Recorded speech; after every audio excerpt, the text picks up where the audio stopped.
Buongiorno, un café, per favore.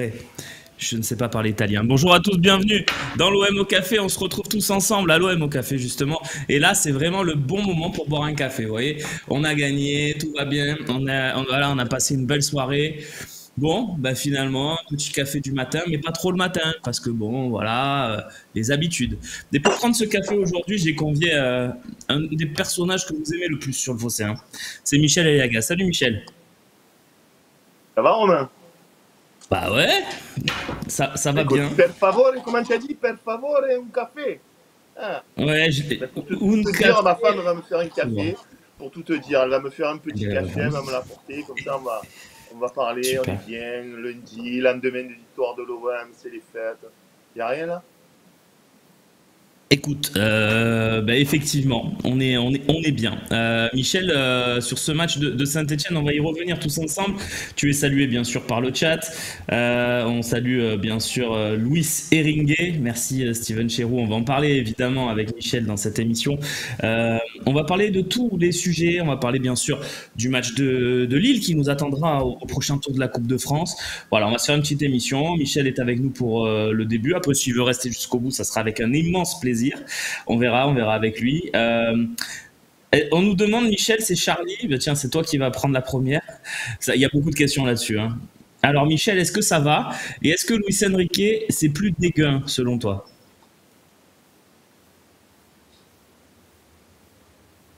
Alors, déjà, j'ai pas dit que Luis Enrique c'était dégueu. J'ai dit que c'était deux Herbies qui étaient dégueu dans le sens qu'il n'avait rien remporté. Et j'ai dit plus précisément que, bon, il était nul, Luis Enrique.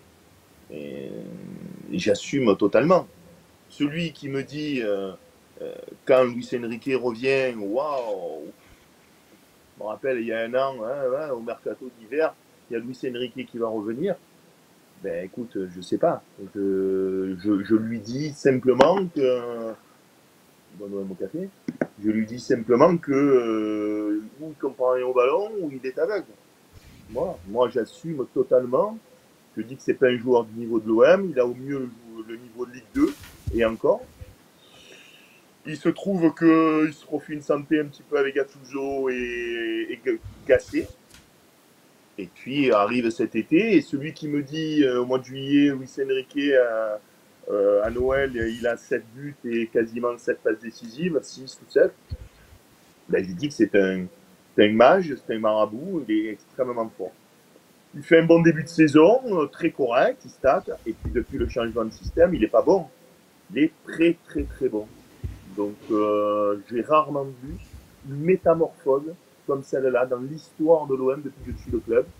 Et évidemment, aujourd'hui, c'est un Oh, on en élément a vu qui quand donne même. sa position. On en a vu quand même, Michel, Autant, je sais pas, hein. Romain. Ouais, c'est vrai. Après, Ocampos, moi, personnellement, ça m'avait... Mais il avait déjà des bases, je suis d'accord avec toi. Il partait pas de nulle part. Non, mais tu as raison, Mais Ocampos, mais il était pas aussi mauvais que Luis Enrique, selon moi. Après, bon. c'est ça.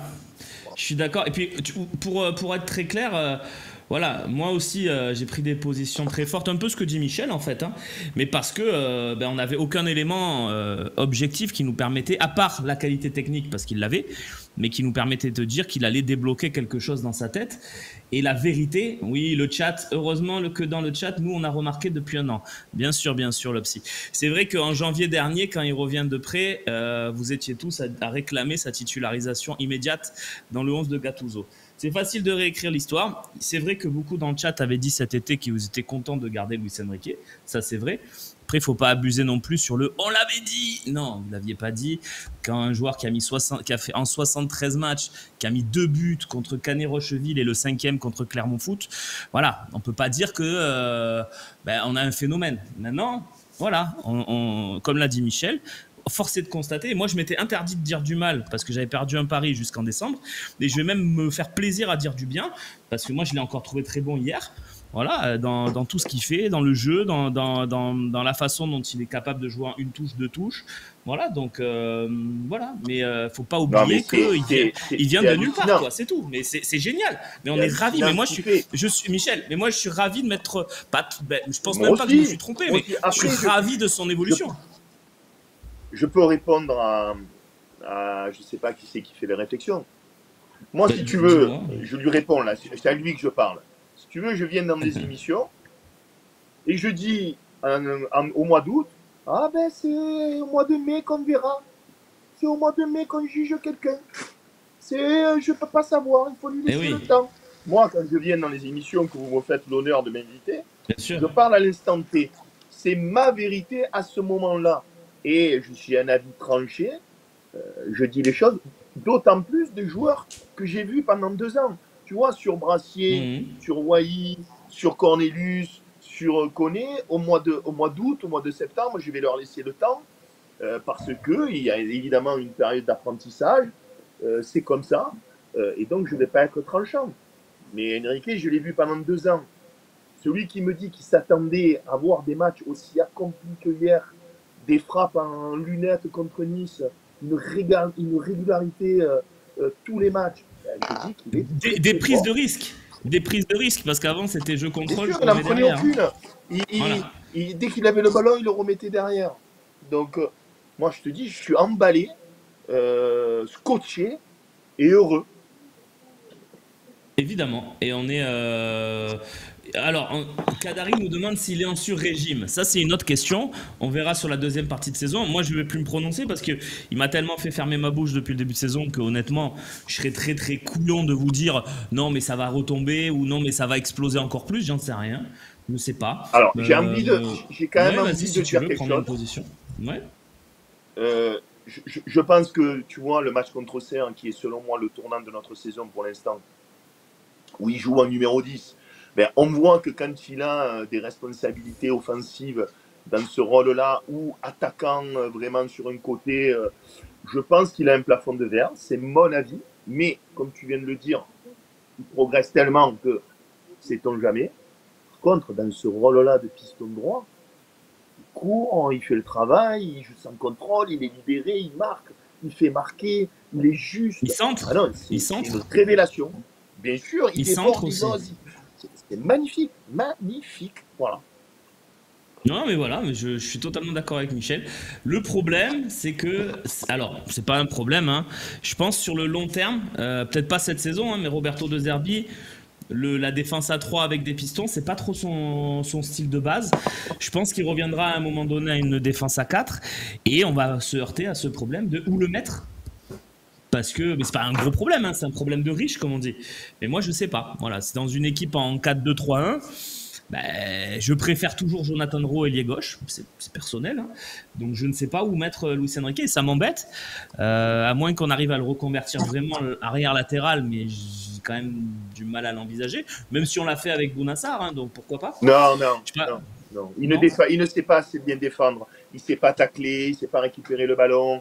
Il n'a pas de vis. Autant il fait un travail défensif pour aider le stopper droit énorme parce qu'il a beaucoup de cardio, il fait un bien énorme. Mais il n'a pas assez, à mon avis, de vécu défensif, de ruse, de malice, de méchanceté Ouais. pour pouvoir être un latéral en défense à 4. Pour moi, Je suis pour d'accord avec toi. moi, hein, Est-ce c'est que, impossible. est-ce que, on va passer à d'autres sujets, mais c'était important de faire une petite mise au point. Aux armes qui nous Mais dit sans Ro te et spoiler Rio, sans te spoiler sur Ro, pour moi, hier on a vu, selon moi, c'était vraiment le 12e joueur dans le sens où l'équipe elle est indiscutable aujourd'hui quasiment. Bien qu'on absolument. fasse tourner, les blessures, les suspendus. Mais pour moi, tu vois, c'est le seul que tu me mets Ro d'entrée à la place de Mopé, par exemple, ça me gêne pas. Sinon, à mon Oui, avis, on ne oui, touche pas oui. l'équipe. Voilà, c'est mon avis. Ouais, je suis d'accord. Et il y a Ozarm qui nous dit Ro est plus spectaculaire, mais est-il aussi efficace que Luis Enrique? Bah, il rentre, il Tu fait peux une lui passe répondre. décisive. Donc voilà, Tu peux lui Luis répondre. Enrique. Mais attends, je réponds. Luis Enrique en 90 minutes, il fait 3 actions décisives et Ro en 30 minutes, il fait une action décisive. Donc mathématiquement, il est aussi efficace sur le match d'hier soir. Mais vas-y, Pas Michel. mieux. Pas mieux. Ah, pas Tu as mieux. tout dit. Ok. Et ouais, on a fait un bac Et chaque S. fois qu'il Bon, joue, chaque fois qu'il joue, il est à chaque fois décisif. qu'il joue. Michel, le tirage au sort. Non, non, pardon, on va faire dans l'ordre. Le match. Le match. Ouais. Comment tu juges ce match de Saint-Etienne? Est-ce qu'à un moment tu as douté ou est-ce que dès le début, même avant le fait marquant du carton rouge, dès le début tu as senti qu'on était dans une sérénité et qu'on allait finir par installer quelque chose d'ultra solide? D'abord, une pensée pour mon père. Gagner 4-0 à Saint-Étienne, de là où il est, voilà, ça c'est fait. Parce Absolument. qu'il a vécu évidemment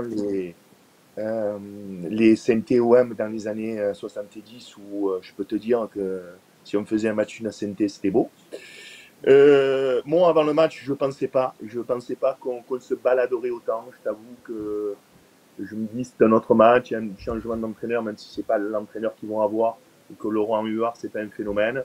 Je pensais qu'on maîtriserait le ballon parce que Saint-Etienne c'est faible, mais je pensais pas quand on voit les autres matchs de coupe. Hein, je suis désolé. Hein, nous quand on gagne, oh, ben c'est normal, ils sont bidons. Quand on voit Lyon, quand on voit Toulouse, quand on voit Nice, on Ah, c'est souffre, vrai. ils souffrent contre des National 2, des National 3. Donc arrêtons de minimiser cette victoire, même si c'est très faible en face. Et avant l'expulsion, je t'avoue qu'on est quand même bien. Je trouve qu'on est quand même très bien. Et C'est mon quand avis aussi du stade, ouais. expulsion plus, tu as expulsion plus but dans la foulée, ben le match, voilà, voilà mon Oui, ressenti. oui. Ben, Voilà. ça fait Je penser à trouvais ce qui s'est passé contre Toulouse, mais dans le sens un peu inverse. Il y avait 2-0 et direct expulsion. On a mis 2 buts, carton rouge dans la foulée. Et on savait que c'était plié, quoi. Ces ouais, matchs-là, on aime exactement. bien aussi. Les matchs où on souffre pas. Franchement, sur ces 15 dernières années, allez, moi, je vais aller même plus loin. C'est rare qu'on ait ce sentiment de, on est à l'abri. Ça va, il peut tout se passer, ça Oui. va. Et puis, Tu vois, et même, puis même autant, l'action de Fall, là, où il dribble Balerdi, où il dribble Delange et Balerdi fait un retour incroyable. Mais même cette action, s'il la met au fond, il y a 2-1, mais au final, je suis pas inquiet quand même, tu vois. ouais, je suis un peu, d'ailleurs, je suis un peu surpris qu'on se fasse cueillir comme ça, 10 contre 11, alors qu'on maîtrise, que l'axe soit autant dépeuplé. Mais bon, c'était vraiment, c'est un détail de notre Ouais, jeu en de fait, il foot y a un très bel appel. Hein. hier. Pour le coup, c'est une Oui, belle action de synthé aussi. Hein. Il y a un superbe d'accord, appel mais bien sûr. tranchant Mais plein je axe. suis surpris qu'il soit tout seul comme ça. Mais bon, c'est un détail. Moi, vraiment, depuis quand même quelques matchs, je sens quand même une progression, une confiance, une maîtrise vraiment, vraiment, vraiment différente depuis encore une fois au Auxerre. Maintenant, il va falloir le concrétiser sur des blocs bas au Vélodrome. On le verra contre le Havre. Tiens, une bonne question. Le Duc de Mars, j'y ai pensé pendant le match hier. Romain, pour toi, est-ce que c'est pas le même match que OM Paris? Il nous bouffe, on prend un rouge rapidement et après on souffre tout le reste du match. Oui, sauf qu'à la différence, je ne sais pas si on n'aurait pas été capable de renverser un peu le truc quand même. Voilà, moi vous m'interdirez pas de le penser. Qu'à un moment donné, avec une entrée à la mi-temps de Jonathan Rowe, par exemple, si tu arrives à tenir le 1-0 jusqu'à la mi-temps, tu m'interdis pas de penser qu'on avait au moins le droit d'avoir la chance de pouvoir le tenter. Voilà. Maintenant, on nous Moi, a je suis, enlevé ce droit. Je pense quand même qu'on aurait perdu, mais je pense qu'on n'aurait pas été ridicule 90 minutes comme on l'a été en tout cas. C'est mon avis. alors, je suis d'accord avec toi. Je mets deux bémols. Je mets un quand il y a l'expulsion, il y a quand même un zéro, alors que là, il y a 0-0. C'est-à-dire que le 1-0, expulsion, nous tue quand même, nous fait vraiment, nous assassine. Et deux, je pense quand même qu'on a joué ce jour-là contre le PSG avec Luis Enrique, Harit, plus deux attaquants. Et je pense contre le PSG, on ne s'en sort pas comme ça. Il faut que vraiment le passage à C'est trois trop. milieux dans, Mm. dans les gros matchs, pour moi, il est indispensable. C'est mon ressenti. Ouais, Voilà. ouais, non, Pour mais moi, c'est c'est vrai, c'est trop vrai. offensif. C'est trop offensif contre le PSG. Et On puis n'a pas la Michel, maîtrise. on tombe sur un PSG motivé, ce qui n'est pas le cas à tous les matchs. Hein. Oui, oui. On Mais le sait. le PSG motivé avec ce milieu qu'on a maintenant dans notre système-là, en pleine confiance, je pense qu'il y a match au Vélodrome. Ouais, je sais pas. On le saura jamais, puisque en tout cas on le saura pas cette saison. On nous dit que le rouge est sévère pour Saint-Etienne. Non, je suis pas d'accord, les amis. Hein. Il est sévère parce que si tu prends l'action en elle-même, etc. Mais il fait ce geste sans aucune raison et il le fait à 3 mètres de l'arbitre. Enfin, je veux dire, dans l'esprit débilité du mec, je pense qu'on fait pas plus fort. Je veux dire, Alors, c'est impossible pour l'arbitre de pas sortir je vois rouge. pas comment il peut être sévère. Je vois pas comment il peut être sévère. Il lui met une gifle ou dans la tête. Ouais. Alors évidemment, hein, le Léo Oui. Balerdi, on le connaît hein, à l'Argentine. Il est malin comme tout. Bravo à lui. Hein. Moi, je dis bravo parce que certains vont dire oh, c'est pas beau. Moi, je dis bravo. Il a très bien joué le coup. Il a rien fait de mal. mais il lui met, un taquet dans la tête, hein, donc un taquet. Une gifle, hein, donc il n'y a pas de débat. Non, après, mais Michel, tu vois que le VAR... Le débat, je précise, parce que pour moi, il y a débat, mais dans le sens où si cette action, elle est à 30 mètres de l'arbitre, il peut y aller, mettre un jaune, dire oh les gars, on se calme parce qu'il n'a pas bien vu. Là, il est à 3 mètres du truc. C'est ça que je veux te dire, il y a débat, parce qu'il n'y a pas de VAR sur le match. C'est pour ça que je te dis que peut-être j'aurais pu ne pas avoir rouge. C'est une très bonne réflexion de ta part. Voilà. Tu sais ce qui se passe? C'est qu'en fait, il les regarde. Et là, il est à 1,50 m, il voit devant lui qui lui met la gifle. Il ne peut pas faire autrement que de lui mettre le rouge. Mais pour te parler du VAR, quand même. J'ai même cru, j'ai même cru que 3 minutes après, parce que c'est la même action, il allait mettre rouge aussi à Cafaro. J'ai vraiment cru parce qu'il fait la même chose. Moi, j'ai regardé l'arbitre, il fait le même. Je vous le dis parce que je vous donne mon ressenti du stade. L'arbitre fait 4 pas, il met rouge sur Sissoko. Même action 3 minutes plus tard, il fait 4 pas, il va chercher. J'ai l'impression dans la même poche, mais il sort jaune. Je me suis dit, putain, il va pas les mettre à 9 quand même parce que. Ah oui, il a bien fait, oui.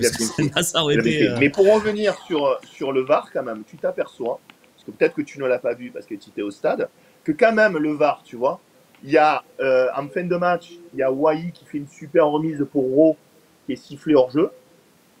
Il n'est pas hors jeu. Il n'est pas hors jeu du tout, mais 1 mètre. Donc comme quoi, tu vois, quand même avec le VAR, là l'arbitre a levé le drapeau, il y a eu hors-jeu, alors qu'il ne l'était pas. Et il y a Kondogbia qui tire le maillot, il part presque au but en première mi-temps. Il peut avoir un jaune orangé. Il n'y a même pas eu coup franc. Voilà. Je voulais te dire ça, que le VAR, tu vois, des fois, c'est du bien aussi. C'est vrai, Michel, c'est vrai. Et on nous dit, si tu aimes ce qu'a fait Balerdi, du coup, t'aimes bien ce qu'a fait Marquinhos contre Harit, alors. Mais écoute, moi, je vais te répondre, Albo.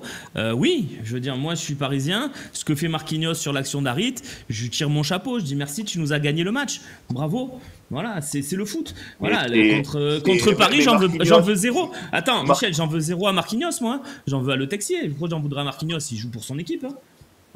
Moi, j'en veux à Le Texier, j'en veux et encore plus au VAR. Qui le VAR, oui. on a eu les communications après coup. Le mec, Le Texier lui dit, tu es d'accord, là, c'est rouge. Le mec du VAR, il fait, ça me dérange pas. Ça me dérange pas. Il veut pas le contredire. Je pense qu'il n'est pas tout à fait d'accord, mais il considère que c'est pas une erreur manifeste. Il prend pas de risque, tu vois. Je prends surtout pas de risque. Donc moi, j'en veux à ces 2 personnes-là. Mais Marquinhos, j'en veux pas du tout. Hein. Bah, c'est le foot. Mais ouais, effectivement, si tu fais référence à un super reportage de Téléfoot, pour le coup, il faut le dire, hein, qui était dans le camion, dans la régie VAR, c'est plus un camion maintenant, mais très beau reportage et très énervant. J'ai failli péter mon ordinateur quand j'ai vu ça, de l'arbitre assistant. Le mec qui sous-entend il aurait jamais mis rouge. Le mec du VAR, il aurait jamais. Déjà, il aurait jamais mis rouge parce que c'est un vieil arbitre assistant. Déjà, il aurait jamais mis rouge parce que c'est un vieil arbitre assistant de Clément Turpin qui a aucune expérience d'être un arbitre central et qui se retrouve à ce poste-là. C'est assez incroyable d'ailleurs. Mais bon, ça, on n'en parle pas. Hein. C'est l'arbitrage français.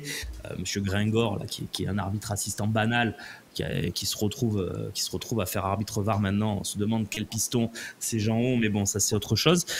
Oui, effectivement. Là, la colère, elle est énorme et quand vous voyez le reportage, c'est assez fou. Voilà. Mais on ne va pas refaire au MPSG, même si on va en parler toute la saison et c'est évidemment un moment fort de notre saison. Et c'est pas faux, Charlie, parce qu'il nous dit la VAR en Ligue 1 se cague dessus, entre guillemets, 90% du temps, un outil qui ne sert à rien à cause de ce système Ligue 1. Je suis assez d'accord avec cette analyse.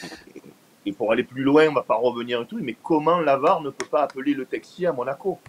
Lui dit, oh François, viens me voir quand même. Il a failli. Il peut mourir, Donnarumma. Il lui met le pied dans la tête. Viens quand même. Viens me voir quand même. T'as raison. Et puis... il va mourir. Il va mourir, mais il est jeune au moins quand même. Et puis surtout, l'argument de Marquinhos m'a montré la trace sur le torse. Il prend quand même beaucoup moins d'importance parce que la trace de Donnarumma, elle était quand même plus visible. Ah là là, c'est fou cet arbitrage. Bon, allez, next. C'est le même, hein. Et donc le tirage. Le tirage. Ah non, Michel, petite colle avant le tirage. On sait que c'est chez vous, hein, la Coupe de France, bien sûr, France Télé. C'était sur France 3 Région et France 3 National hier. Est-ce qu'il y aura la VAR en 16e de finale? A priori, non. Ah là là, pour OM Lille, ils sont pas capables de nous mettre là. Ouais, il faut que ça soit homogénéité. J'ai un doute. Je pense que c'est à partir des 8e. Ouais, j'ai même lu des quarts, moi, mais je sais pas. Honnêtement, je sais pas. Voire quart. Ouais. Honnêtement, je sais pas. Parce qu'il y a trop de matchs. Donc la fédération française ne met pas 16 possibilités de match, puisque c'est les 16e, hein, dans toute la France. Et donc, uniformité à partir des 8 ou des quarts.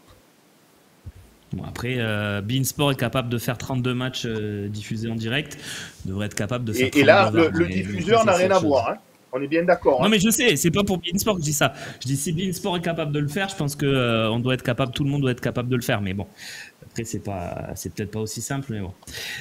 Michel, question parce que je me la pose souvent et toi, tu as cette expérience-là. Tu as déjà assisté à un tirage au sort en direct à France 3, tout ça? Est-ce que c'est trucable?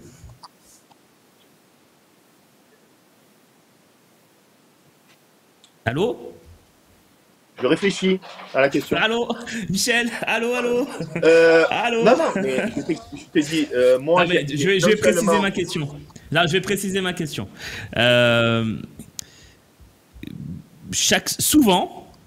Souvent, il y a des affiches quand même qui concernent l'OM. Il y a toujours des OM Rennes, des OM Lille.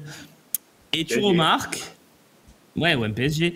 Tu remarques quand même souvent que Lyon, il joue contre Feignolnois, Basse-Cour les Huîtres. Enfin voilà, il joue contre des équipes un peu sympathiques, tu vois.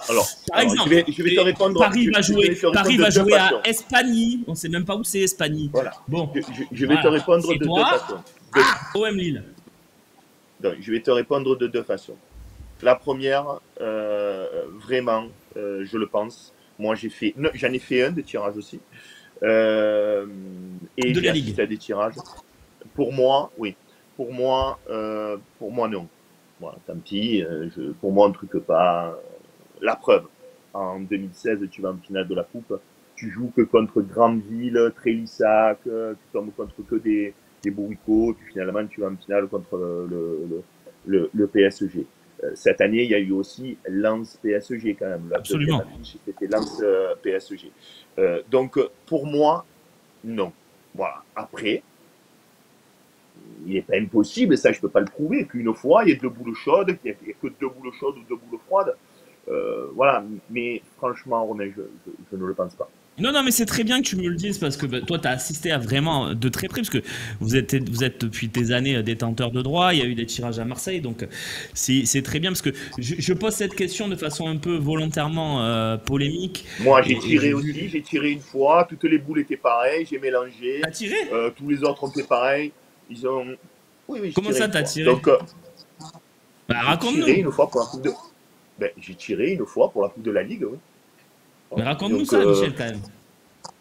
Tu tires, il n'y a aucun souci. Tu dois juste. Non, mais t'as tiré quoi?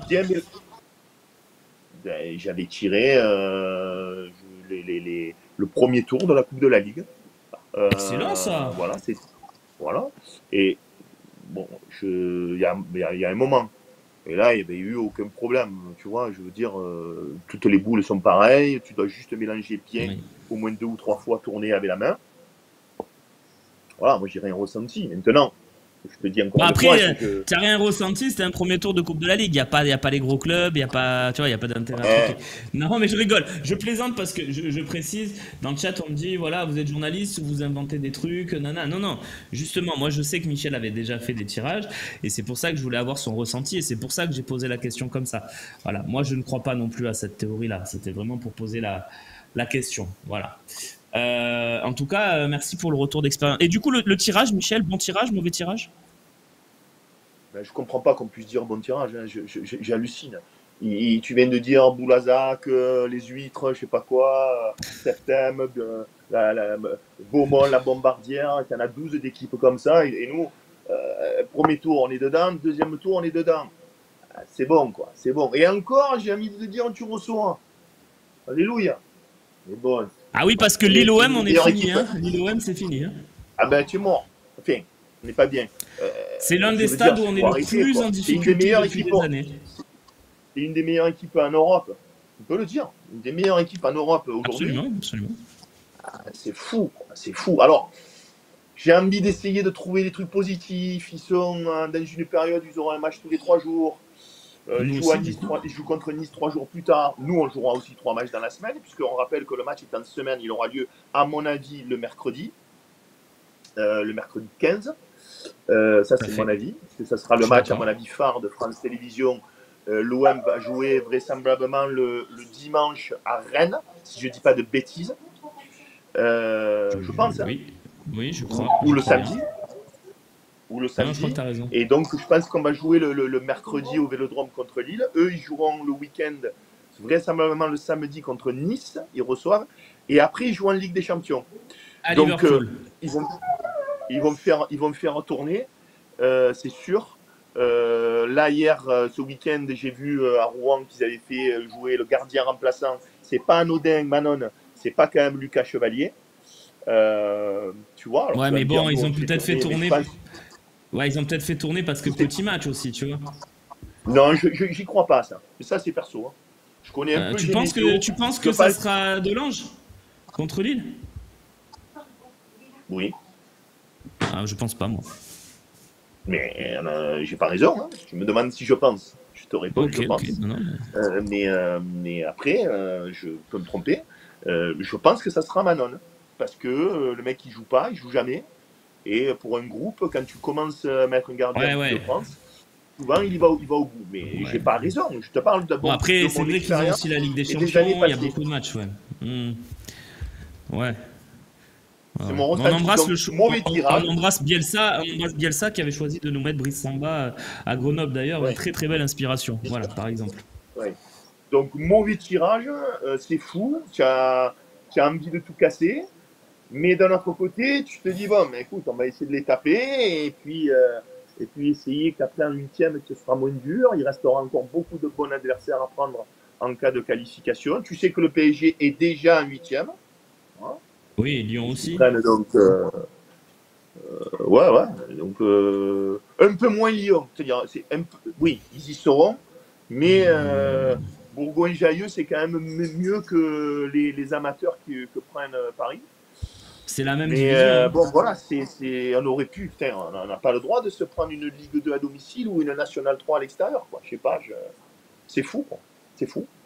Bah, peut-être en 8e. Si jamais ça passe, peut-être qu'on aura une chance en 8e. C'est ce que je te dis, il faut espérer. Est-ce que tu n'as pas envie de visiter le très joli coin que semble être Dives-Cabourg, par exemple? J'y suis jamais allé, ça me plairait. Ouais, c'est où d'ailleurs? Je sais même pas où c'est. Ben, ça doit être en Normandie, hein, je pense. Hein. Oh là là. Mais non, mais encore une fois, vraiment pas bon tirage. Quoi. Et le Puy. C'est pas beau ce qu'ils ont fait le Puy contre Montpellier quand même. Chaque année, ils le font. Bref, donc, ça la magie de la coupe. Ils jouent sur un terrain pourri, avec un peu de neige. C'est dans les volcans, ça, non?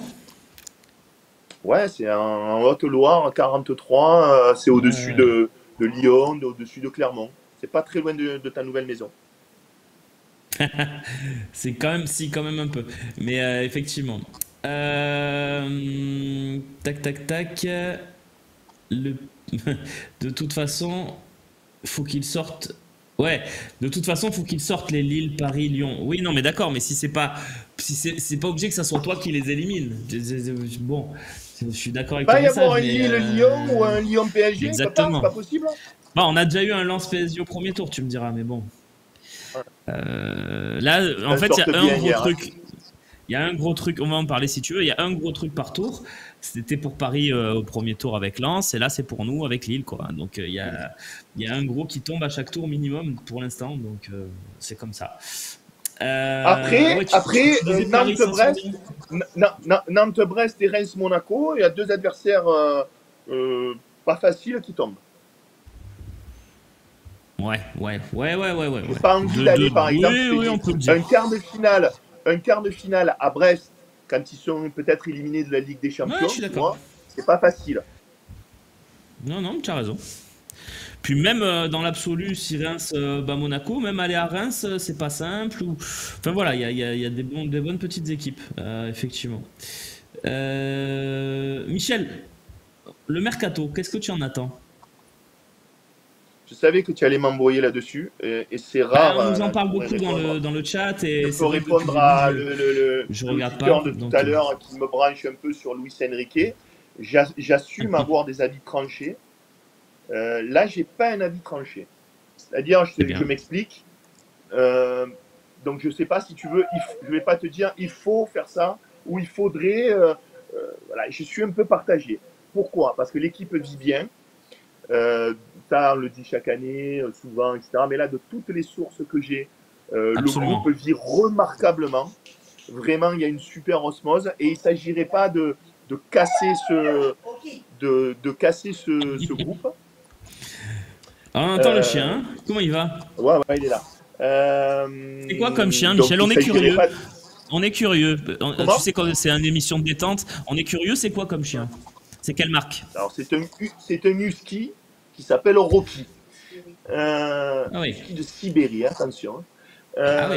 Donc, T'es allé jusqu'à là-bas pour le prendre? non. Ah bon. Donc, si tu veux, je te disais que j'aimerais pas qu'on casse l'harmonie de cette équipe, parce que voilà, tout va bien. Tout va bien. Il y a une Michel, équipe. je suis Oui. d'accord, mais on va peut-être se heurter à Non, mais un je écueil. finis. Je finis. Ouais, Je finis. vas-y. Et mais il est obligatoire, à mon avis, de se séparer de Meïté, de Mbemba si on peut, peut-être de Harry Toukoné parce qu'ils sont Oui, bloqués, ils ils ne sont jouent trop. pas, ils ont très très peu de temps de jeu, de Brassier. Donc il y a 3-4 joueurs qui vont sortir, peut-être, sûrement, et Longoria à la conférence de presse, et après, quand on a mangé avec lui, nous l'a confirmé. Alors ça sera peut-être pas 3 ou 4, mais peut-être 2 ou 3. Et donc, à ce moment-là, il faut recruter, à mon avis, défensivement, un gros joueur pour avoir un peu plus de sécurité défensive. Parce que dans les gros matchs, si tu veux peut-être titiller, assurer la deuxième place, aller gagner la Coupe de France, je pense qu'il nous manque un défenseur de grande qualité, au moins un. Le truc, c'est que ça dépend s'il garde ce donc système voilà. aussi, tu vois. Parce que si à un moment il se dit je vais repasser en 4-2-3-1, tu risques d'être un peu Il short. te Hein. manque un latéral. Il te manque un Et latéral. Et un milieu offensif. Oui. Donc, C'est pour ça que je te dis, ça dépend. Je me dis, tu as compris l'idée au départ de bien pas sûr, bouleverser le groupe. dans ce système, Voilà. ils sont trop nombreux, les Koné, les Harit, Voilà. Et il les y a Gros, trop peu de joueurs. Non, il y a trop peu de joueurs il y a trop de joueurs qui ne jouent pas du tout. Donc, il faut se séparer de 3-4 joueurs, à mon avis, et en prendre peut-être 2. Voilà, un défensivement et un peut-être offensivement. Ouais. Mais, et peut-être un latéral si, comme tu dis, ils vont repasser en 4-3-3 parce que autant Merlin, Luis Enrique font affaire, et même Ulis Garcia, quand il rentre, il peut être correct dans le système en 3-5-2. Pour cette saison, ça suffit. Pour cette saison, Ulis Garcia va suffire sur ce poste-là. Mais pas en 4-3-3. Mais pas en 4-3-3. Non, je suis d'accord. C'est pour ça que je pense qu'on va finir la saison dans ce système. Hein. Mais effectivement, Michel, même si ça va très très vite au foot et que tu perds 2 matchs, tout est remis en question. Hein. Et après, il faut savoir ce que veulent Harit et Koné aussi. Hein. Exactement. Et est-ce que Harit, il se dit je suis mort. Est-ce que Koné dit j'ai pas les épaules, j'y arrive pas? Parce que chaque fois qu'il joue quand même, je veux bien qu'il... lui, il saisit pas sa chance. Hein. C'est le moins qu'on puisse se dire. Hein. Koné, il n'arrive pas... il n'arrive pas, même qu'il joue une demi-heure, un quart d'heure, titulaire. Bon, c'est pas catastrophique hier. Hein. Non, mais Romain, il n'est pas catastrophique, mais c'est pas l'entrée il ne saisit pas à chaque fois sa chance. Comme par exemple, Valentin Rongier l'a fait. Alors évidemment, ce ne sont pas les mêmes expériences, les mêmes joueurs. Mais voilà. Non, mais t'as raison, c'est vrai. C'est vrai, et puis après pour certains joueurs ça peut être des prêts aussi. Hein. Ismaël Koné, tu peux le prêter, te dire il va faire un... C'est pas mort. Brassier, il faudra voir parce que contractuellement il est déjà prêté avec nous, donc c'est compliqué de le reprêter, mais ouais, de toute façon on sait que Pablo est capable de trouver un schéma contre, dans ce type de cas. Maïté, faut qu'il parte, mais moi, je serais plus pour un prêt pour pouvoir bien le vendre. Parce que là, si tu le fais partir maintenant, il vaut 3 millions. Hein, alors que c'est quand même un joueur qui a un potentiel supérieur à ça. Je te dis, il faut qu'il parte. Faut s'en séparer cet hiver, quitte à ce qu'il revienne. Mais en tout cas, exactement. En tout cas, c'est plus possible. Ouais, je suis d'accord avec toi, Michel. Mais voilà, ça dépendra aussi des départs dans le mercato. Est-ce que Loïc peut nous avoir un appel en direct en même temps qu'on a Michel et moi, ou c'est pas possible? Je sais pas, je tente peut-être un truc impossible pour finir l'émission, peut-être avec un auditeur. Je précise que c'est le dernier OM au café de l'année. On l'a pas dit, hein. C'est le dernier de l'année. Voilà, donc les OM au café, on met un peu en pause, on va partir en vacances. Enfin, voilà, on va se reposer un peu, souffler, essayer d'enlever le plus possible les cernes. Apparemment, c'est possible le numéro, donc on va essayer d'avoir quelqu'un en ligne pour finir l'émission. C'est le dernier OM au café de l'année. Vous retrouvez le talk spécial grill ce soir. Les Olympiens passent sur le grill avec toute l'équipe du Phocéen. C'est à 18h en direct sur le Phocéen. Vous aurez les replays pendant toutes les vacances d'hiver, enfin pendant toute la trêve internationale d'hiver. Et bien sûr, voilà, ça sera la fin des programmes en direct pendant une semaine. On reprend le 2 janvier. Voilà, on revient avec l'OM au café, le talk, etc. Romain, vu ta tête, oui, il te faut des vacances. Merci, c'est gentil, Fada. 14-13, ça fait toujours plaisir. Tiens, Michel, que penses-tu du départ de Papin? On nous demande sur le chat. Je suis très énervé. Ah bon? Très énervé. Pourquoi? Et fallait s'y attendre. Fallait s'y attendre. Parce que Papin, on ne touche pas. C'est une institution. Je l'ai déjà dit. Et qui a touché au talk. Papin, on ne touche pas. C'est une institution, c'est une statue. Et la statue, elle ne bouge pas. Ça, c'est mon avis. Deuxièmement, où tu as vu que Jean-Pierre Papin soit entraîneur de l'équipe de réserve? Tu vois Karl-Heinz Rummenigge ou Franz Beckenbauer entraîner la réserve du Bayern de Munich? Non. Zidane a entraîné la réserve du Real. Zidane a entraîné la réserve du Real. Très bon exemple. Parce que lui voulait devenir entraîneur. Lui voulait devenir entraîneur. Papin, il n'était plus du tout entraîneur. Il était conseiller du président. Il est venu là pour être représenté le club. Je me rappelle, l'an passé, il y a 2 ans, il répondait aux questions après une victoire à Lyon. Il représentait le club, ce que fait un peu Fabrizio Ravanelli aujourd'hui. Et quelqu'un de bien, on lui a dit va sauver l'équipe réserve. Et il s'est, en signant là, ben voilà, il est parti de son rôle initial. Et là, qu'est-ce qui se passe? On lui dit les changements dans le groupe, tu dois mettre lui, tu dois mettre ci, tu dois changer. Non. Et alors? Donc, non. Non, je suis pas d'accord. C'est le principe. Mais, attends, Michel. Une équipe réserve, ça sert à rien. On est d'accord. La seule utilité de l'équipe réserve, c'est pas qu'elle monte en National 2, qu'elle évite de descendre en National 3. On s'en fout. L'utilité, c'est que ça donne du temps de jeu aux joueurs que tu veux faire progresser. Papin, il doit s'asseoir. Il doit dire oui, d'accord, je fais jouer lui, d'accord. Sinon, s'il est pas content, excuse-moi, tout Papin qu'il est, il prend ses valises ou il change de poste. Mais s'il est pas content de ce rôle, t'es une équipe de la réserve, c'est une équipe pour faire progresser tes joueurs. C'est pas une équipe pour que tu t'amuses à jouer la montée. Il n'aurait pas dû accepter. Ah, mais ça, c'est autre chose. Mais je vais te dire un truc. S'il part en Ligue 2, pour lui, c'est un miracle. Il était entraîneur à Chartres il y a 2 ans.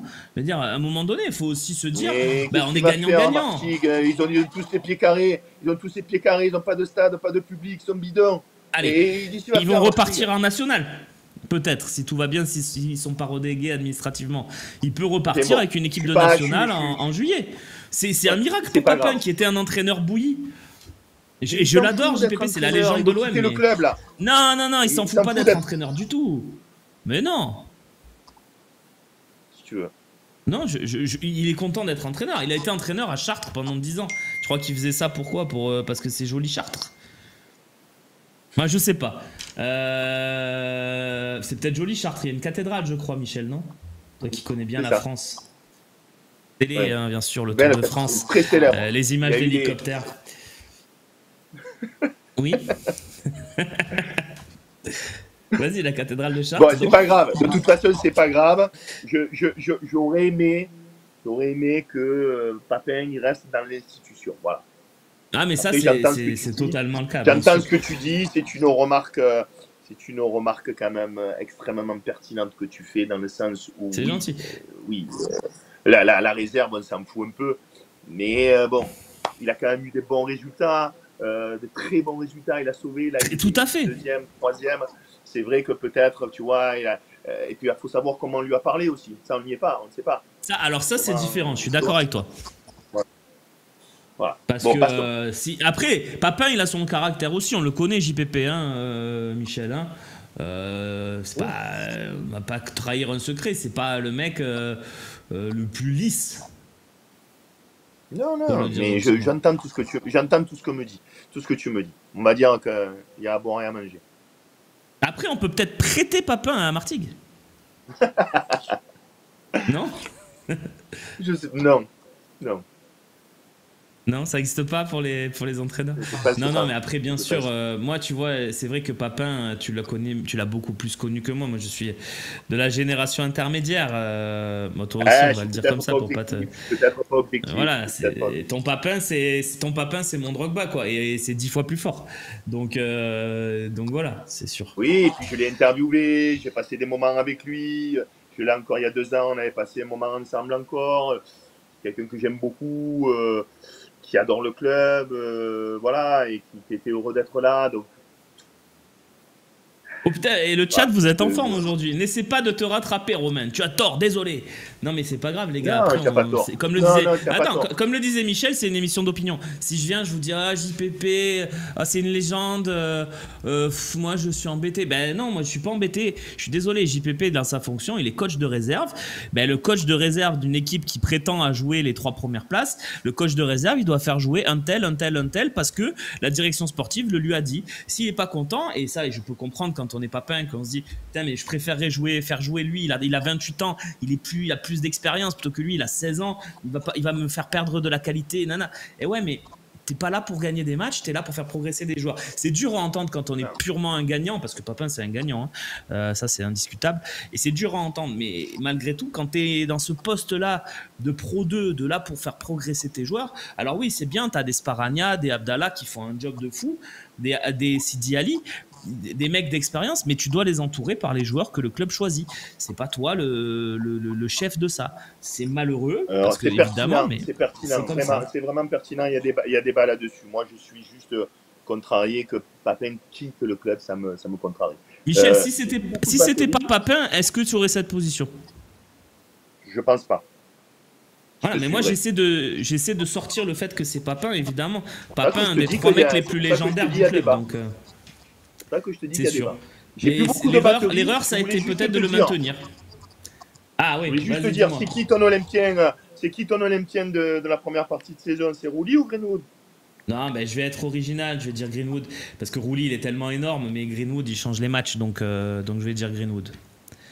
Mais Rouli, c'est pareil, ça, tu vois, il y a un débat, mais on va pas se plaindre. Hein. Et toi, c'est qui? Là aussi, c'est très compliqué. Hein. Et oui, très compliqué. Moi, je trouve qu'on est extrêmement dur. J'ai eu une discussion, par exemple, avec Slim. Je lui ai dit face à face, et il a peut-être raison. Hein. Il est grand, hein. Il dit que ouais. Il est grand, Slim, il faut le regarder comme ça quand t'es face à face. On ne note pas assez notre dépendance Greenwood. Hein.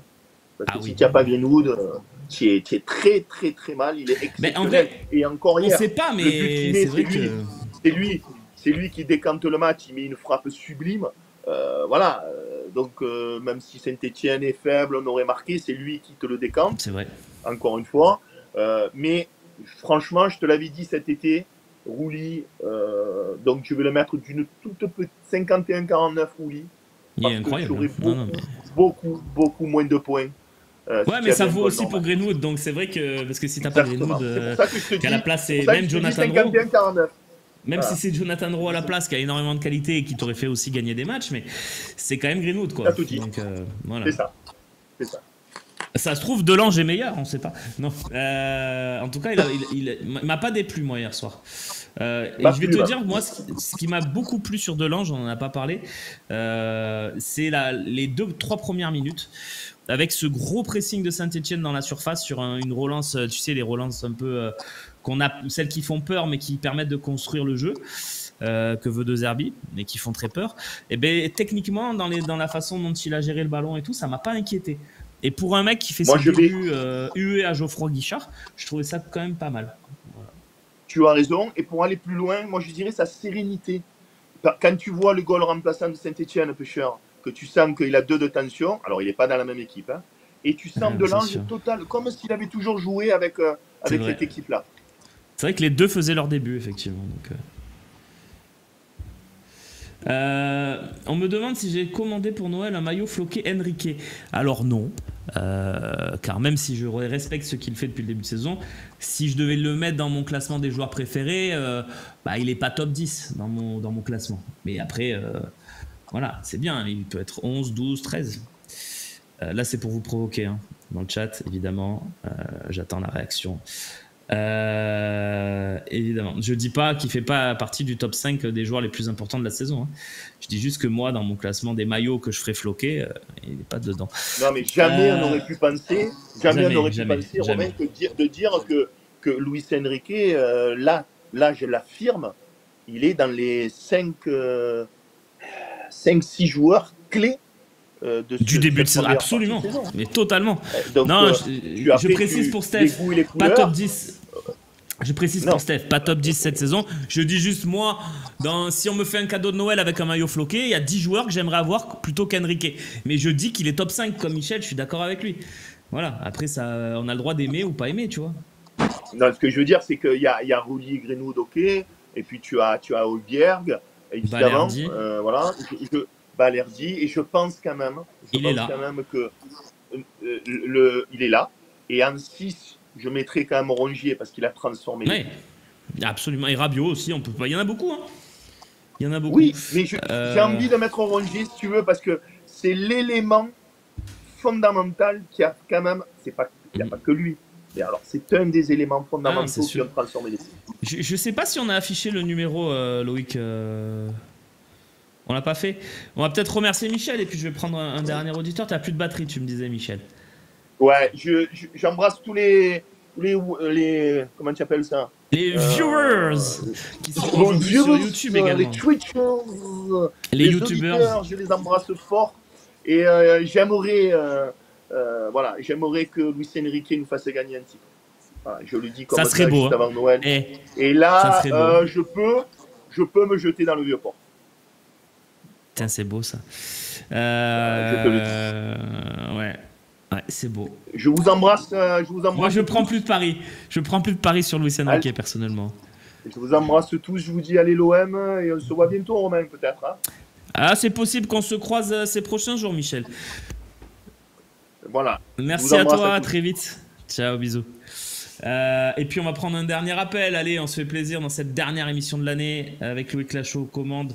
Merci mon Loïc, on le fait très rapidement. Voilà, un petit appel de 5 minutes.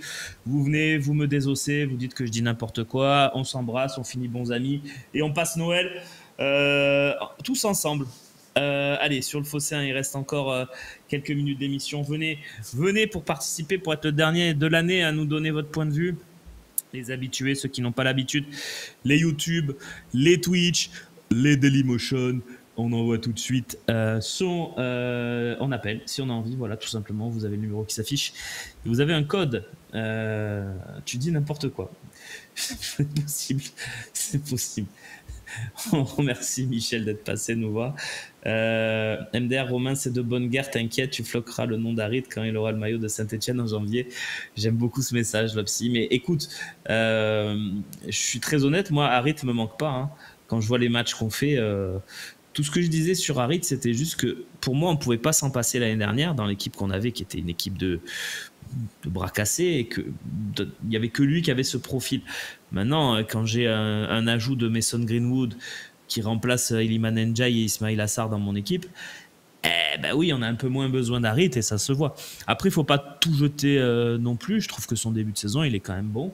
On verra ce qu'en disent les copains du grill ce soir. Mais moi, je ne trouve pas qu'il fait un mauvais début de saison. Après, il est coupé dans son élan par cette histoire, le Texier, quoi. Mais voilà, moi, je trouve ça un peu dur aujourd'hui de réécrire le début de saison. Tu vas floquer Sarr. Écoute, moi, il y a une période dans ma vie où j'aurais pu floquer Bouna Sarr, honnêtement. La saison 2017-2018, il m'a vraiment, vraiment plu. Donc, c'est pas impossible. Voilà. Il a mis un but la saison dernière, nous dit Jacques, sur Harit, c'est vrai, il n'a pas beaucoup marqué, mais il a quand même été meilleur passeur de toute l'Europa League. Voilà, c'est pas non plus une saison neutre et nulle complètement, même s'il est décevant sur l'ensemble. Voilà. Il parle d'Ismaïla Assar. Non, Ismaïla Assar, j'aurais jamais floqué. Non, faut pas déconner. Même si, pareil, je pense qu'il était indispensable dans le 11 de départ l'année dernière. Peut-il être vendu et combien pour Greenwood? Non, je pense pas qu'il sera vendu cet hiver. Et puis, s'il est vendu, ça sera un jackpot énormissime. Voilà. Cédric est en ligne. Allez, Cédric, on va finir l'émission et l'année sur le Phocéen dans l'OM au Café avec toi. Salut, Cédric. Oh, salut, Roro, ça va? Ça va, CC?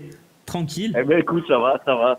Ben, ça va, après cette belle victoire hier à Saint-Etienne, je pense que tous les supporters à Marseille vont bien.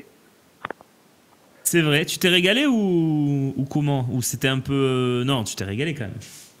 Oui, franchement, je me suis régalé. Bon, en face, il n'y avait rien, mais c'est toujours pareil. C'est pas parce qu'en face, il n'y a rien que toi, ça t'empêche d'être bon ou mauvais. Et depuis quelques matchs, je trouve qu'il y a vraiment une équipe qui est en train de se mettre en place.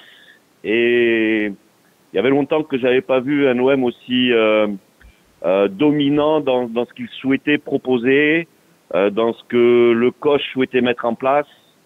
On sent vraiment une équipe qui est en maîtrise et ça fait plaisir, quoi. Ça fait plaisir. C'est vrai, et on sent vraiment que ce 11-là se trouve presque les yeux fermés, quoi.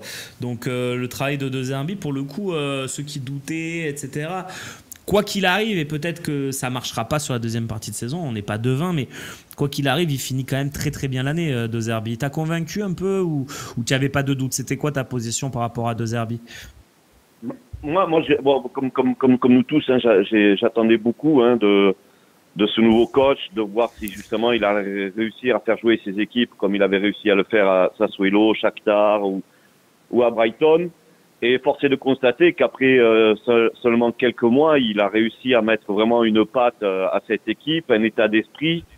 Et puis bon, on a quelques bons joueurs, quelques bons joueurs, mais il a réussi à réveiller quelques morts comme Luis Enrique, comme Murillo. Enfin, il a réussi à faire vraiment un bon 11, une bonne équipe.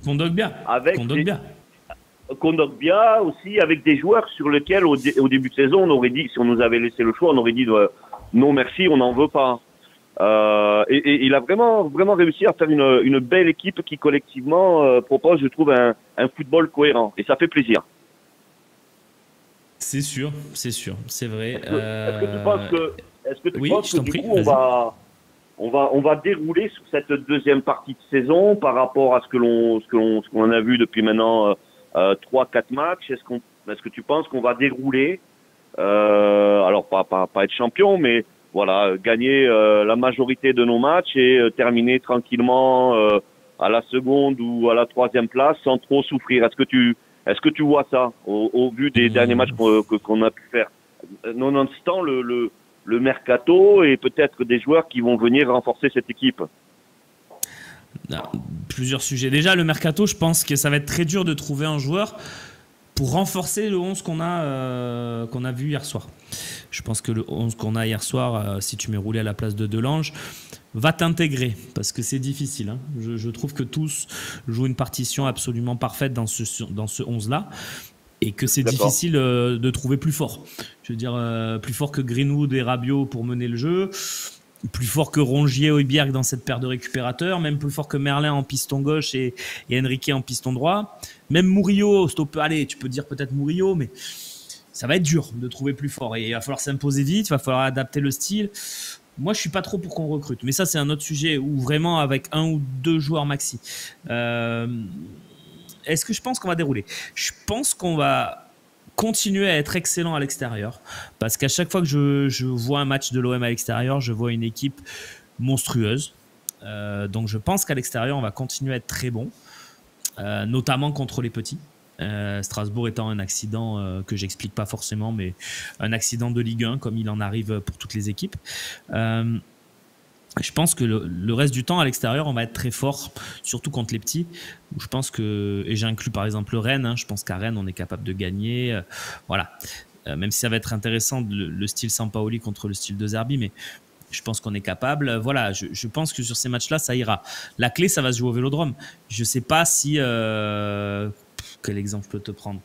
Si un OM Strasbourg, on va être capable de le gagner. Parce qu'au Vélodrome, j'ai toujours cette impression, même si on est tous à se dire « Ah, le syndrome est fini, ça y est !» Je ne suis pas d'accord. Je trouve que contre Lille, on n'est pas fabuleux. Contre Monaco, on souffre un peu. Ça a été dur. Hein. Voilà. Ça a été dur contre Lille. Ouais, au stade, s'il y a 2 ou 3-0 à la mi-temps pour Lille, il n'y a rien à dire. Hein. S'il n'y a pas super rempli dans les buts, c'est pareil. Hein. Exactement, donc je trouve qu'on n'est pas guéri. Même si le storytelling veut qu'on dise oui, ça y est, l'OM est guéri au Vélodrome. Méfie, comme on dit. Je pense quand même que contre Le Havre, ça devrait pas être trop difficile pour la reprise. Mais voilà, Lille à domicile en coupe, je suis pas sûr. Beaucoup de matchs m'inquiètent. Voilà, après, c'est la beauté de cette Ligue 1 et cette saison, elle est belle parce qu'il y a 7 clubs qui vont jouer l'Europe. Je mets Lens et Nice dedans, mais il y a surtout 5 clubs qui vont jouer le podium et ça m'inquiète un peu. Parce que faut pas être le cocu. Et Lille, ça va très vite. Lyon, ça va très vite au classement. Hein. Monaco, ça va un peu moins vite, mais c'est aller très vite. Et toi, tu vas vite aussi. Donc, il y aura un cocu et un demi-cocu, le 4e et le 5e. Donc, oui. C'est ça qui m'inquiète. Parce que je trouve vraiment honnêtement que Lyon est une très belle équipe en ce moment, qui sont très durs à prendre et qui vont prendre beaucoup de points. Je pense que Lille montre des choses qui étaient inattendues et ne faiblit pas. Après, Monaco, je suis un peu plus sceptique, mais c'est mon avis depuis le début de saison. Si vous êtes des fidèles de l'émission, vous l'avez entendu. Et voilà, qui j'oublie là-dedans. Lyon, ça va aussi dépendre de leur mercato d'hiver. S'ils vendent 2 ou 3 très bons joueurs, notamment Cherki ou des choses comme ça pour combler leur déficit, ce sera peut-être pas la même équipe non plus. Et avec Douillet Calais-Takar en défense centrale, est-ce que c'est suffisant pour aller loin cette saison en Ligue 1? Je sais pas, je pose la question. On a fait 2e avec Douillet Calais-Takar en défense centrale. Oui, tout à fait. Donc, il n'est pas aussi catastrophique que ça. On parle au mercato, on parle de la recrue éventuelle d'un milieu offensif. Est-ce que justement par rapport à ces matchs à domicile où c'est Catenaccio en face et l'autobus, est-ce que tu penses qu'avec un numéro 10 qui aurait un peu de ballon et un changement de système justement par rapport à ces équipes bloc bas, ça pourrait pas nous simplifier un petit peu la vie face à ces équipes autobus? Ce qui est vrai, c'est qu'il y a peut-être une solution à trouver pour ces équipes bloc bas. Est-ce que ça passe par le recrutement d'un joueur? Je sais pas. Je sais pas, honnêtement. Pour moi, on l'a ce joueur, mais je sais que vous n'êtes pas tous d'accord, mais pour moi, on l'a ce joueur. C'est Harit. Tu veux parler de Hamid? Bien sûr, parce que trouver plus fort qu'Harit à ce poste-là, on l'a vu, hein, on a essayé de prendre un mec qui est évalué à 40 millions par l'Inter, c'est Carboni, qui a joué 5 matchs, qui n'a pas mis un pied devant l'autre et qui s'est fait les croiser. Bon, malheureusement pour lui, mais trouver plus fort qu'Harit, honnêtement, en Ligue 1, il n'y en a pas beaucoup, à part les petits de Monaco qui sont très forts à ce poste-là et Cherki. Ouais, c'est pas très facile de trouver plus fort. Et sur le mercato d'hiver, donc si tu veux ça, à mon avis, il va falloir mettre un gros prix. Je pense que c'est pas à l'ordre du jour, surtout avec le changement de système actuel. Donc, ça peut être Pogba. Non, je plaisante, ouais. Je vois le nom dans le chat, mais évidemment, à mon avis, c'est une chimère. Pogba, ça viendra jamais, mais si ça vient, évidemment, pour la fin de saison, mars, avril, mai, ça peut être sympa. Bref, voilà. Ok, super.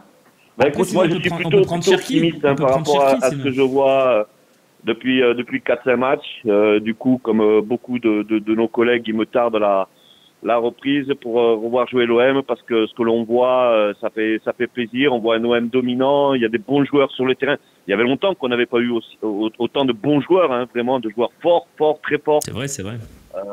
Et ça fait vraiment plaisir de voir un OM dominant comme ça qui affiche un bon niveau de jeu. Et bien qu'on n'ait pas forcément les meilleurs joueurs de la planète, on a quand même une belle équipe conquérante et ça fait plaisir. On a quelques joueurs qui feraient pas tâche dans les grands clubs. Et la dernière fois que j'ai eu cette impression qu'on avait vraiment une équipe de très bons joueurs un peu partout, c'était avec Sampaoli quand même. L'épisode où on avait Guendouzi, Gerson, Milik, Payet, Saliba derrière, tu vois. Quand même, c'était Oui, il y a oui, pas oui, si je longtemps, suis d'accord. trouve. Est-ce que cette équipe-là, elle fait pas plus forte? Alors, on peut pas comparer les générations, les équipes, c'est Je sais compliqué. pas. Mais moi, j'ai quand même le sentiment que c'est plus fort que ce qu'on avait eu avec Tudor, c'est plus fort que ce qu'on a eu avec Sampaoli. Je trouve que collectivement, on dégage plus de maîtrise dans nos matchs, gestion des temps forts, des temps faibles. Alors, de temps en temps, on se fait trouer en contre-attaque. Mais je trouve que vraiment, collectivement, on maîtrise vraiment bien notre sujet. Je suis d'accord. Mais moi, ce qui nous fait penser ça, c'est aussi qu'on ne connaît pas la limite de De Zerbi. On a pris un coach qui est... tu vois, c'est un peu comme si on avait pris un grand espoir du football et qu'on attendait de le voir enfin éclore. Ben, on a pris De Zerbi, que tout le monde nous annonce comme l'un des meilleurs européens. On le prend et on veut qu'il y arrive à Marseille. Et le truc, c'est qu'on ne connaît pas la limite. On ne sait pas, ça se trouve c'est vraiment un génie et il va nous transformer cette équipe et en faire une équipe top 10 européenne dans les 5 ans, on ne sait pas. Peut-être que ça va flopper complètement et qu'en février on va être obligé de le virer parce qu'on aura perdu tous nos matchs en janvier. On ne sait pas, on ne sait pas et c'est ça qui nous rend aussi... Oui. Vas-y. Non, comme tu dis, on ne sait pas, mais ça donne quand même le sentiment qu'on est face à un garçon qui sait ce qu'il veut, qui sait où il veut aller. Et encore une fois, en l'espace de quelques mois, on nous aurait dit fin décembre, on est second du championnat, en mettant 4-0 à Saint-Etienne en Coupe de France. Exactement. Voilà, en maîtrisant notre sujet. Je pense qu'on aurait tous signé dès demain. Et moi, je ne m'attendais pas vraiment à voir ça aussi rapidement, parce que ce qu'il demande aux joueurs, c'est vraiment très, très, très spécifique. Et je trouve encore une fois qu'il a réussi à vraiment créer une équipe. Les mecs partent en week-end à Copenhague ensemble et tout. Il est en train de se passer des choses qu'il y avait longtemps qu'on n'avait pas vu dans ce club. Et encore une fois, ça donne envie pour la suite. Absolument, merci Cédric. Et puis on va conclure cette émission là-dessus. Merci beaucoup à tous ceux qui sont venus cette année dans l'OM au Café, que ce soit nos intervenants, nos amis du Phocéen, Nordine, Michel qui viennent souvent, Idriss aussi, pour venir nous donner un peu leur avis, puis nos invités parfois également, puis tous nos animateurs, Sébastien Volpe en tête, avec également Slimane Ayen, Romain Canuti. Merci à tous ceux qui ont contribué à cette émission. Loïc Lachaud aussi bien sûr dans les animateurs, mais j'allais le ranger dans les doigts de fée, ceux sans qui rien ne serait possible, ne rien dire. Mais voilà, merci à Loïc également, merci à Jade qui a parfois réalisé ces émissions aussi, merci à Marine qui a également réalisé ces émissions, merci à toute l'équipe voilà, du Phocéen pour nous avoir permis de faire cette belle émission toute l'année, tous les jours quasiment de l'année. Voilà, on se retrouve, on va se faire un petit break d'une semaine, un peu plus de 10 jours. Voilà, on se retrouvera le 2 janvier pour le retour de l'OM au Café. Ça sera à 11h. D'ici là, ne manquez pas tous nos programmes. Vous avez les grilles qui arrivent ce soir. Pouvez-vous les refaire pendant tout l'hiver, là, Noël. Qu'est-ce que l'équipe pense d'Harit? Qu'est-ce que l'équipe pense de Luis Enrique? C'est les mêmes débats, mais c'est sur toute l'équipe. Voilà, on va se faire 7 épisodes des grilles. Je pense qu'il y aura du Romain Canuti, du Sébastien Volpe, du Maxence Volpe et d'autres habitués du Phocéen. C'est pas moi les quiz c'est Slim. Moi vous le savez, j'ai fait l'OM Champions Quiz, j'ai posé 500 questions, d'ailleurs c'est dispo. Faites-vous les émissions anciennes du Phocéen, il y a des pépites, voilà, vraiment cette OM Champions Quiz, je sais pas si vous connaissez, mais allez vous la faire cette émission, elle est vraiment pépite, avec des questions quiz sur l'histoire de l'OM. Voilà, on a plus de 500 questions qui ont été posées dans cette émission. Allez vous faire ces émissions, voilà, c'est facile à trouver, c'est sur le Phocéen, dans les émissions, dans les vidéos replay, voilà, OM Champions Quiz, il y a 3 saisons d'émissions, on s'est régalé, donc allez vous faire ces émissions-là, je vous survends pas un truc, c'est vraiment pas mal, voilà, c'est un beau concept qu'on avait monté avec toute l'équipe. Pour ceux qui aiment des quiz, voilà, pour ceux qui veulent régaler à Noël dans leur famille, vous avez vraiment de quoi faire dans ces quiz-là, donc allez vous les procurer. On se quitte, allez, sur une imitation, parce que vous me le demandez. J'ai pas trop la voix parfaite actuellement pour faire des imitations, mais on va essayer de vous faire la classique, la Didier Deschamps, évidemment. Bon, j'ai regardé les matchs de l'OM. Bon, c'est vrai, Adri, il a retrouvé évidemment tout de sa superbe, hein, c'est sûr. Bon, je pense que c'est encore un peu short pour Louis-Henry qui joue sur le... Ben, Louis-Henry, le petit qui joue à droite. Ah, il est brésilien? Ah bon. Ah ben non, alors non, voilà, je vais rester là-dessus. Bon, ben merci à tous pour cette belle année. Merci Lolo, bien sûr Lolo Lachaud, qui m'a bien aidé toute cette année. Voilà, je vous embrasse.